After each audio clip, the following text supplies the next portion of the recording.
एक भक्त ही तो है जिसकी चिंता के मारे भगवान को नींद नहीं आती। भक्त निश्चिंत सोता है, भक्त की चिंता में भगवान नहीं सोते। कहां सोए द्वारिकाधीश? जब भीष्म पितामह ने संकल्प किया, अब क्या है ना, भीष्म भी भक्त हैं और अनन्य भक्त हैं। मुख्य भक्तों में से हैं भीष्म। भक्त और अभक्त में से एक को चुनना तो बड़ा सरल है, पर जब चारों ओर भक्त ही भक्त हो, एक से एक भक्त हैं, कुंती जी हैं, द्रौपदी है, अर्जुन है, इधर भीष्म है। अब बताओ, इन चारों में से भगवान ने पक्ष किसका लिया है?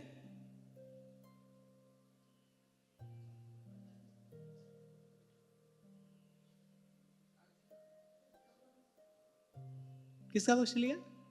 अर्जुन है, भीष्म है। अर्जुन और भीष्म होते फिर तो स्पष्ट ही था अर्जुन का लिया, पर द्रौपदी और कुंती भी हैं।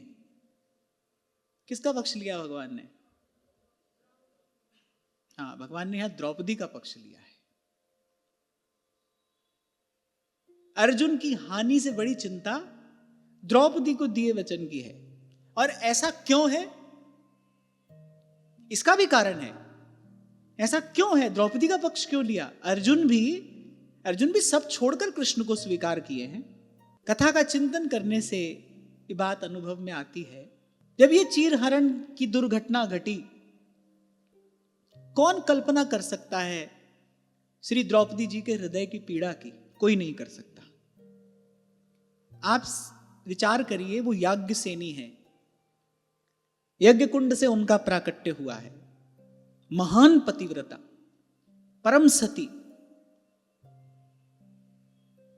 उनकी दृष्टि पड़े तो अपवित्र वस्तु पवित्र हो जाए।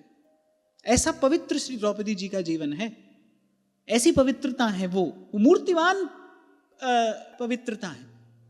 उनके साथ ये दुर्घटना घटी, कितनी पीड़ा होगी हृदय में। और फिर क्षात्र तेज है। एक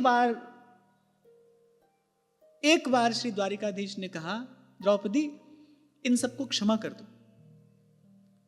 उन्होंने तो अपने महल का द्वार बंद कर लिया था, उन्होंने पांडवों का मुख देखने को भी ना कर दी थी। जब द्वार नहीं खुल रहा था, फिर पांडवों ने पुकारा, द्वारिकाधीश आए, प्रभु ने आवाज दी, द्रौपदी ने द्वार खोला, भीतर गए। अत्यंत पीड़ा में विगलित द्रौपदी पड़ी है भूमि पर, केश बिखरे हैं, कपोलों पर अश्रुओं के चिन्ह दिखाई पड़ रहे हैं, दीन दुर्बल। द्रौपदी को देखा द्वारिकाधीश ने, कहा मेरे लिए इनको क्षमा कर दो। द्रौपदी ने किंतु परंतु नहीं किया। द्रौपदी श्राप देने में सक्षम है, समर्थ है, और यदि श्राप दे देती तो कुरुकुल का बीज नष्ट हो जाता। पर भगवान ने कहा कि क्षमा कर दो। द्रौपदी ने कुछ भी बाद में पूछा, क्षमादान दे दिया। फिर पूछा, केशव क्या ये दंड के अधिकारी नहीं है? भगवान ने कहा, दंड इनको मिलेगा, दंड इनको मिलेगा, लेकिन वो दंड तुम्हारा प्रतिशोध नहीं होगा, वो दंड न्याय की प्रतिष्ठा के लिए होगा। तुम अपना मन मैला मत करो। यहां कहने का तात्पर्य क्या है? भगवान कह रहे मेरे भक्त को ऐसे दूषित भाव अपने हृदय में रखना शोभा नहीं देता। हृदय एक है, मैं रहूंगा या ये दूषित भाव रहेंगे? यहां कहने का तात्पर्य क्या है भगवान का? कि तुम तो मेरी हो, मेरे भक्त को ये सब हृदय में रखना शोभा नहीं देता। ये लाठी लगाने की आवश्यकता नहीं है तुमको, ये कार्य तो मैं ही कर लूंगा। और इनसे अच्छा करना किसको आता है? युधिष्ठिर बेचारे अपना राग आलापते रहे, तब इन्होंने किसी की नहीं सुनी। इन्होंने कहा, भाई छल के बदले छल, बल के बदले बल। अब तो छल बल से किसी भी प्रकार से मुझे द्रौपदी को विजय दिलानी है। थोड़ा सा निकट जाकर देखो तो समझ में आएगा। ये विजय द्वारिकाधीश ने पांडवों को नहीं, द्रौपदी को प्रसाद स्वरूप दी है। केश उसके खुले थे। पांडवों ने तो द्यूत में भाग लिया था, बिना पूछे गए थे। और जब कोई इनके आश्रय के बिना कोई कार्य करता है, फिर तो ये केवल दृष्टा है, जो जस करे सो तस फल चाखा। इनसे बिना पूछे गए थे, तो पांडवों के साथ जो हुआ, होता तो होता। निरपराध कौन था? आश्रित कौन था? द्रौपदी थी, उसके साथ ऐसा होता नहीं देख सकते थे। तो ये विजय तो भगवान ने उनको दिलाई। व्यास जी इस घटना को पद में लिख कर कहते, भक्त बिन कौन सहे अपमान, भक्त के बिना ऐसा कौन कर सकता है। अपना आत्मसम्मान भी द्रौपदी श्री कृष्ण के चरणों पर न्यौछावर करती है। अर्जुन कहीं कहीं ऐसा नहीं कर पाए, पर द्रौपदी ने करके दिखाया। और ये यथा माम प्रपद्यन्ते, भगवान ने कहा इसने अपना सर्वस्व, इसने अपना सम्मान भी मुझ पर न्यौछावर किया है, इसने अपना आत्मसम्मान भी मेरे चरणों में समर्पित कर दिया है। अब इसके आत्मसम्मान की रक्षा मेरा दायित्व है। चिंता हो गई भगवान को। अर्जुन और भीष्म का युद्ध होता तो बात कुछ और थी, पर यहां बीच में द्रौपदी है। चिंता हुई भगवान को, इसीलिए द्रौपदी को ही जगाया, उसी को आशीर्वाद दिलाया। अखंड सौभाग्य का आशीर्वाद उसी को दिलाया। ऐसे तो भाई कर्तुम अकर्तुम अन्यथा कर्तुम है, उनके संकल्प से सब कुछ होता है। पर आपसे मैंने कहा था ना, सृष्टि का सृजन, अनंत कोटि ब्रह्मांडों का पालन, इस समग्र अस्तित्व को स्वयं में विलीन कर लेना, ये सब कार्य तो वो अपने संकल्प से करते हैं। पर भक्त का कार्य करना हो तो स्वयं करते हैं, स्वयं श्रम करते हैं प्रभु अपने भक्त के कार्य के लिए। संत कहते हैं भक्तां दे कारज आप खलोता, वो स्वयं खड़े रहते हैं।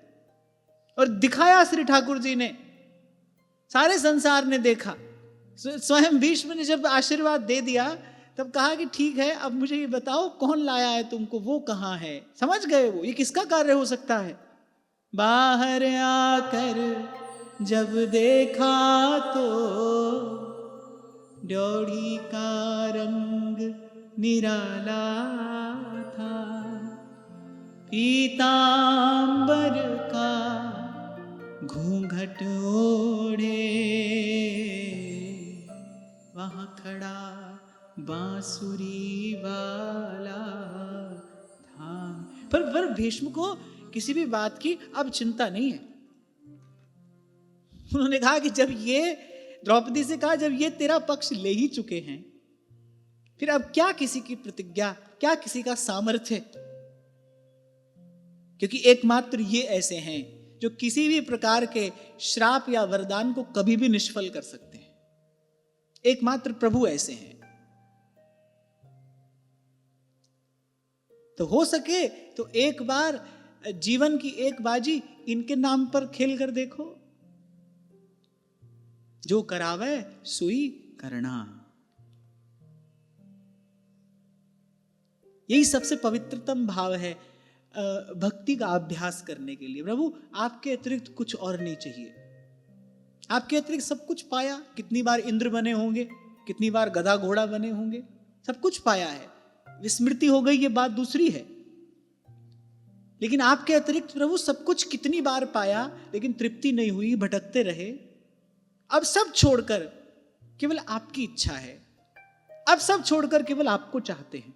और ऐसा भाव यदि प्राप्त हो जाए, ऐसी वृत्ति में स्थिति हो जाए, तो रसखान कहते हैं ना, पूर्ण पुण्यन ते रसखान जी मोहनी मूरत आए निहारी, और चारों दिसान की लय छवि आन के झांके झरोखे मैं बांके बिहारी।